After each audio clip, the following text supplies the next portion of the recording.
Olá pessoal, tudo bem com vocês? Me chamo Tamires e através desse vídeo vim trazer para vocês dicas de como fazer uma redação, tá? Estou aprendendo esse ano de 2020 com meus professores do curso e eles estão me ensinando bastante. Eu, que nunca tinha feito antes redação, estou aprendendo e as minhas notas estão evoluindo cada vez mais. E essas dicas para mim foram fundamentais, me ajudaram bastante e continuam me ajudando. Então eu acho que eu posso compartilhar esse conhecimento com vocês para que vocês também consigam aprender e consigam de fato perder o medo de redação, o medo de escrever. Logo eu que não sou muito boa em humanas, né? Gosto mais de exatas. Então, pra mim, sempre foi mais difícil. Eu achei que eu nunca ia conseguir uma nota tão boa, mas a minha primeira nota veio, foi 920, graças a Deus, com os estudos, dedicação, lendo muitas redações de J1000, que é algo que é muito importante, que eu digo pra vocês. Leiam, leiam. Tem a cartilha do Lucas Selp aí, pra vocês disponibilizada, gratuita. Vocês vão no canal dele e em vários outros canais já tem, eles colocaram o link. Então, assim, é muito, muito, muito bom. Vocês aprendem muita coisa. E então, hoje eu irei falar sobre a estrutura da redação.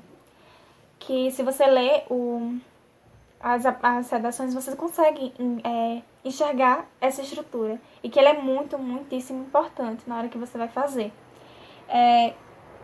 Você tem que esquecer disso, de que a estrutura da redação é só simplesmente introdução, desenvolvimento e conclusão. Porque não, é muito mais do que isso, vai muito além. Então, assim, quando a gente vai destrinchar a introdução, a gente percebe que introdução, primeiro você vem com um contexto, e depois desse contexto você vem com a apresentação, e após isso você vem com a tese ou seu ponto de vista. O que seria o contexto? O contexto seria o repertório, que pode ser uma alusão a filme, a série, a uma citação de algum filósofo, o que você achar melhor e que você acha que seja repentino e que tenha a ver com o tema que você irá abordar. Então, assim, você pega e você introduz, você fala um pouquinho sobre o filme, algo que tem a ver com você ver, sei lá, um episódio que tem a ver com o filme, com o tema, um episódio do filme que tem a ver com o tema, então você usa. Logo após, você não fala muita coisa, né, porque a gente não tem muito espaço, então você tem, não encha de linguiça, coloque logo, vá logo direto ao ponto, sei lá, o episódio que foque logo no que você quer falar, e você diz logo, de uma vez por todas, para que não esteja tão enrolando e comendo só espaço, linha, porque a gente já não tem, a gente precisa de mais para poder conseguir argumentar, para poder conseguir colocar nossa opinião ali. E após isso, você vai apresentar seu tema. E como é que você vai apresentar? Usando conectivos. Então é muito importante você saber a função dos conectivos, saber usar, porque eles contam a nota na competência 4, que é de você saber usar os conectivos e não repetir, sabe? Você não pode repetir os conectivos, tem vários, então vocês procuram entender para que serve cada um, porque tem os de continuidade, tem os de conclusão, né, de ser contrário ao que você disse, a ideia contrária que você disse anteriormente, que é muito usado, então, na introdução. Eu acho muito, muito, muito bom. Muito valioso, que eu uso na maioria das vezes, né, que me cabe, que me dá. Porque, assim, sei lá, o filme fala sobre as pessoas estão valorizando os museus, né? Sobre a valorização, que as pessoas dão muito valor e tudo mais. Aí o tema é a importância da valorização dos museus no Brasil. Esse tema quer dizer, né? Claro que a gente vem com a palavra importância, mas você tem que lembrar que sempre vai ser um problema. O tema sempre vai ser um problema. Então você tem que problematizar ele, que é uma das primeiras coisas que você tem que fazer assim que você lê o seu tema. Então, você problematiza e você vai entender o quê? Que os museus não estão sendo valorizados pela população brasileira. Então, o que seria aí? Você iria colocar, né? Sei lá, um filme, que eu não sei se tem, em que as pessoas valorizam muito o museu. Aí você diz, entretanto, no Brasil, não acontece essa valorização efetiva dos museus. A população brasileira não se importa com isso. Entende? Aí você vai usar um conectivo de oposição. Eu usei o entretanto, mas tem todavia, tem contudo, no entanto, tem vários. Vocês lendo redações, vocês vão aprender vários, é bom anotar sempre, procurar entender, buscar o significado de cada um, porque se você usar um errado, você já perde ponto, porque você vai contrariar tudo ali, né? o que você quer dizer, vai ser todo o contrário. Então você tem que ter cuidado, muito cuidado com isso. Aí depois disso você vem com a tese. O que seria a tese? A tese é a nossa opinião, ou como meus professores costumam dizer, que me ajudaram muito a entender isso, que é como se você considerasse os culpados para que haja aquele problema. Então, assim, você coloca lá. Um exemplo seria da primeira redação que eu fiz, né? O primeiro tema da redação que eu fiz para eles, que foi desafios para a leitura infantil no Brasil.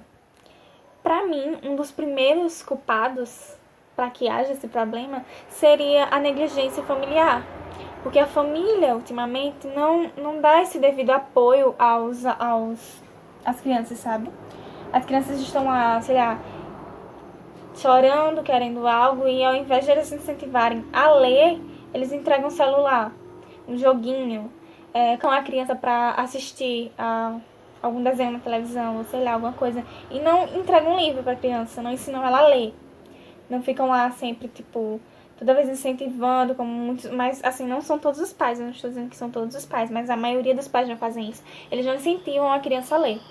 E a segunda tese, o ponto de vista, que é o culpado, que eu cheguei para esse problema, foi a omissão, o comportamento, a postura do sistema educacional. Por quê? Porque a criança, você sempre tem que se perguntar isso, tá? Você diz que é um culpado e você pergunta por quê, pra você saber se realmente ele tem uma ligação com o tema. Porque a criança, ela tá em casa ou na escola. Então a escola deveria incentivar mais a criança a ler. Mas não, a escola ultimamente só coloca assuntos muito técnicos, muito conteudistas. A criança sempre na sala de aula não pega o amor que deveria ter pela leitura, a vontade, a necessidade de ler, que traz tanto conhecimento. Então, eu acho que a escola deveria incentivar mais a criança a isso, sabe? Então, pra mim foi um culpado. Aí, você faz a sua introdução, né? E após você vem com o desenvolvimento. São 2 parágrafos de desenvolvimento que é aconselhável por conta da quantidade de linhas e você precisa expor o seu argumento. Então, você não pode, né, se dar o luxo de colocar tantas poucas linhas para argumentar, para colocar tudo que você precisa colocar ali, então poucas linhas. Então, o que seria? É recomendável, destrinchando, né, a estrutura do desenvolvimento. Seria tópico frasal, a explicação, que é a mesma coisa que a argumentação, e a consequência. Então, o que seria o tópico frasal? O tópico frasal é a apresentação do que você vai falar naquele parágrafo. É você apresentando, você dizendo, pro seu leitor. É sobre essa tese, é sobre isso que eu irei abordar no meu primeiro desenvolvimento. Então, esse é o seu tópico frasal. Você poderia colocar assim, tipo...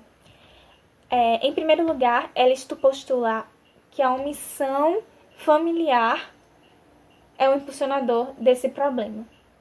E lembrando, você tem que sempre usar sinônimos. Você acabou de usar negligência familiar, você não vai usar de novo negligência familiar nesse tópico frasal. Você tem, se não tiver como, aí você coloca, mas na maioria das vezes tem. Sempre procure aprender sinônimos também, entendeu? Aí você vai colocar isso, né? Aí pronto, já terminou esse tópico frasal. Você pode começar de várias formas, você não precisa começar argumentando. Mas se você quiser começar logo com o seu repertório, com qualquer coisa, tem várias pessoas que começam assim, mas a maioria começa com tópico frasal. Eu mesmo começo com tópico frasal, eu me sinto bem melhor quando eu faço assim. Então, você já fez seu tópico frasal, você vem com a sua explicação, que é a parte mais importante. É o seu argumento, você dizer por que aquela tese é um problema. Por que você diz que aquela tese é um culpado? Por quê? Por que a família é culpada? Entende? Você tem que sempre se perguntar isso, se você escrever, claro que com um linguajar formal, né? Da sua redação.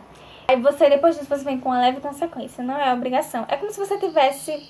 Essa leve consequência seria uma conclusão do seu parágrafo de desenvolvimento. Então, seria mais ou menos isso, sabe? A sua consequência. Quando você vai ler as redações J1000, você percebe essa consequência. É tipo a última frase de cada desenvolvimento. É como se fosse a conclusão, o fechamento de cada um dos parágrafos. Então, se vocês lerem aí, vocês vão conseguir identificar. É muito importante e faz muita diferença. Mas se você não tiver espaço para colocar, não se preocupe, não tem problema.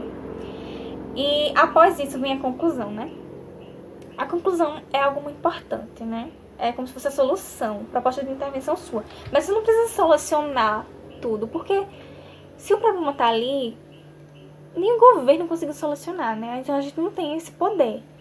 Mas a gente pode propor soluções. Não precisa ser uma que vai acabar, porque não tem como. Acho que não dá. Mas você tem que entender que a sua conclusão, ela vale 200 pontos. Então você tem que fazer ela bem feita. Você precisa responder 5 perguntas, que é o agente, a ação, o modo meio, a finalidade e o detalhamento. É você detalhar uma das 4. O que seria esse detalhamento? Seria informação a mais. O que seria a gente? A pessoa que vai fazer. Tipo, sei lá, o governo federal. Aí, quem seria a ação? Sei lá, ele promover alguma coisa, um projeto,